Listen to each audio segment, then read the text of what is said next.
안녕하세요. 꿀벌입니다. 네, 미국 주식 차트와의 대화 시작할게요. 지금 보시는 것은 미국채 10년물 금리인데요. 얘가 그냥 횡보를 해주고 있습니다. CPI 전까지는 별 재미없을 거고요.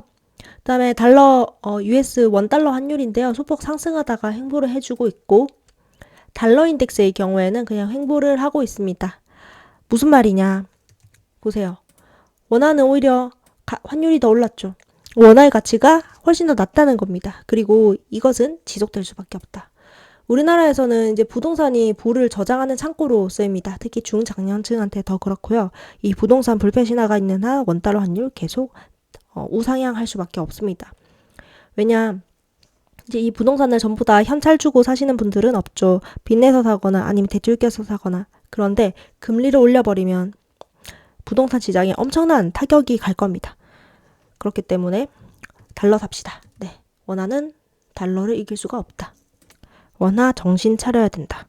자, 그리고 5월 15일에 CPI가 있는데 전 좀 예상치를 하회해서 시장에 좋게 작용을 할 거라고 보는 게, 미국도 CPI 지표 중에서는 이제 주거 비용이 굉장히 많은 비율을 차지를 하거든요. 근데 이 주거를 미국은 보통 이제 월세를 삽니다.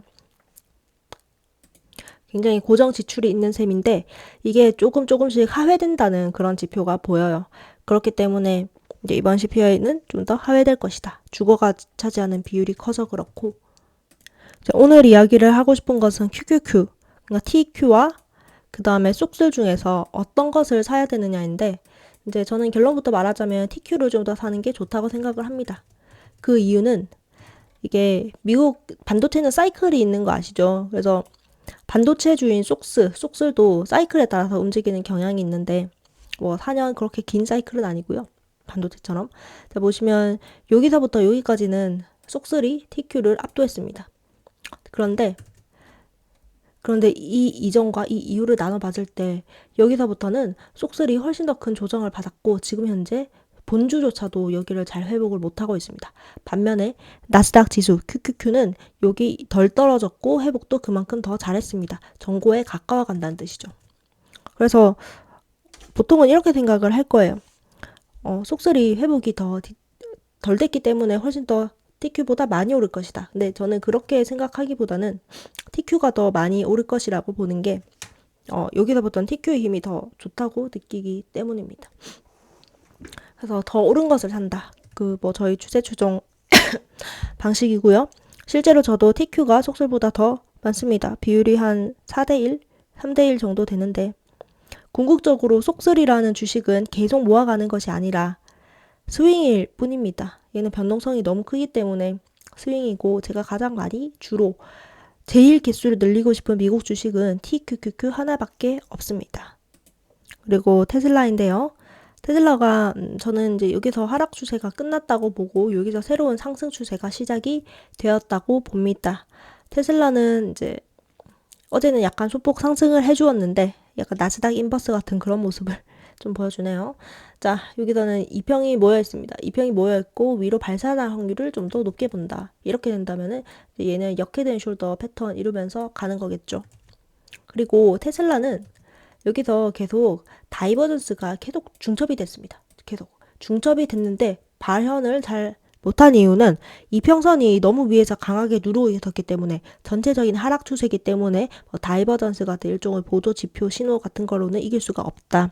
그렇지만 지금은 뭐다? 이평선이 돌리고 있다. 이평선이 상방으로 방향을 튼다면 다이버전스가 더 세게 작용이 되겠죠. 심지어 이거 다이버전스가 굉장히 오랫동안 중첩된 겁니다. 한 번, 두 번 이렇게. 다이버전스 이제 주가 지표와 보조 지표가 방향이 반대인 걸 말하고요. 쉽게 말하면 그렇습니다. 여기 RSI 같은 경우에도 상승 다이버가 떠버렸죠. 그래서 테슬라 여전히 상방 본다. 매집하실 분들은 매집하셔도 좋다. 그렇게 보고 여전히 160을 넘어가면 자른다는 뷰는 변함이 없습니다. 인인데요. 인이 드디어 이 키움개미 순매수 순위에서 굉장히 상위권을 차지해버렸습니다. 굉장히 안 좋은 신호고, 레드 플렉 사인. 그리고 근데 인 같은 경우에는 이 매물대를 넘어버렸는데요. 사실 제가 보는 그림에서는 인이 이렇게 한번 꺾일 때가 되지 않았나 봅니다. 그래서 여기서부터 인의 상승 사이클이 시작이 되었는데요. 여기서 1파, 그 다음 2파 조정, 횡보로 길게 뺐죠. 그 다음 3파 뜨고 4파는 가격으로 세게 눌릴 거라고 생각을 합니다. 그래서 이제 당분간은 인을 매집하는 거는 좀 중단을 해야 된다. 중단해야 되고 이게 떨어졌을 때 조금 더 매집하자. 그게 제 생각입니다. 이는 이제 개인의 심리적인 매수세가 너무 많이 붙어버렸다. 그렇고 제가 코인베이스 차트를 보는데 어쩌면 이 부근이 바닥일 수도 있겠다라는 그런 생각이 들었습니다. 왜 그렇게 생각을 했냐면 코인베이스가 여기서부터 상승 파동이 한번 시작이 되었잖아요. 그래서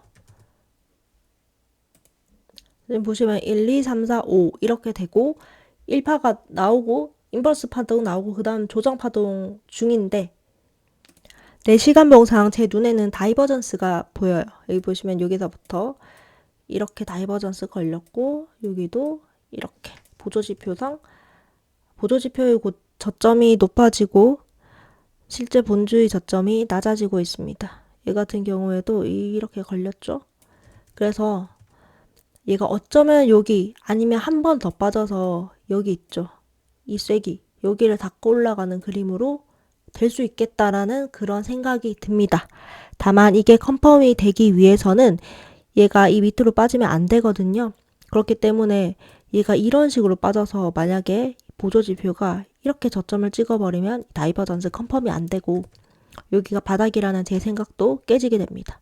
그렇기 때문에 제 관점의 패기라인은 여기 이 쐐기형 패턴의 지지 부분 대략 190불 초반대라고 볼 수가 있습니다.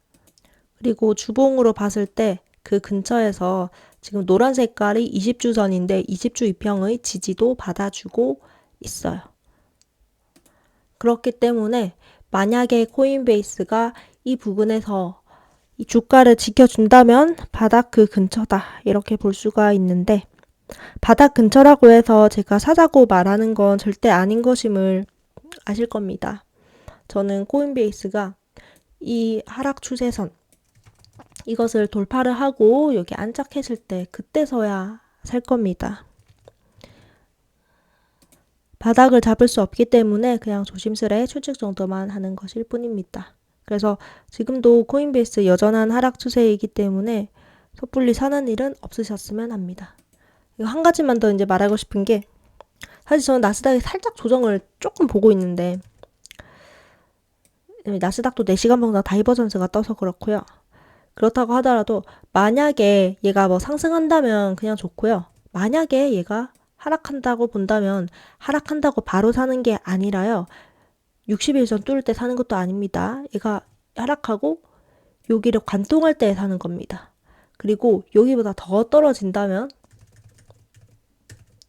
120일선에 닿을 때 이때 예측해서 사는 것이 아니라 살짝 고개 틀었을 때 이때 사는 거고 120일선을 뚫어버리는 하락이 나온다면 이때 사는 게 아니라 120일선 관통할 때 이때 사는 겁니다.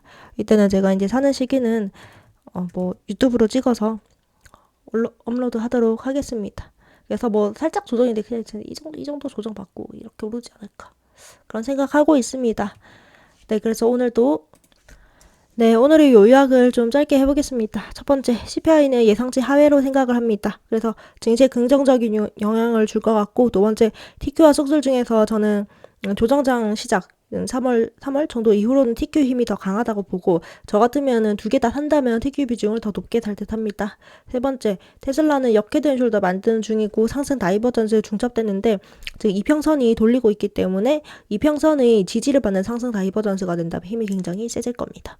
그래서 테슬라는 여전히 뭐 매집해도 괜찮다 그렇게 생각을 합니다. 네 번째, 인은 이제 매집 그만할 시기입니다. 키움개미 매수세가 들어왔고, 그리고 이렇게 개인 매수세가 센 주식은 지금 3파의 끝을 볼 수도 있기 때문에 하락 가능성이 있다. 그렇게 말씀드립니다. 팔자는 소리 아닌 거는 아시죠? 다섯 번째, 코인베이스는 바닥 그 어딘가라고는 생각을 합니다만 그러나 여전히 매집하자는 건 아닙니다. 코인베이스는 하락 추세 돌파하고 살 겁니다. 그래서 오늘도 긴 영상 봐주셔서 감사합니다. 재밌게 보셨다면 구독, 좋아요, 알림 설정 이런 것까지 부탁드립니다.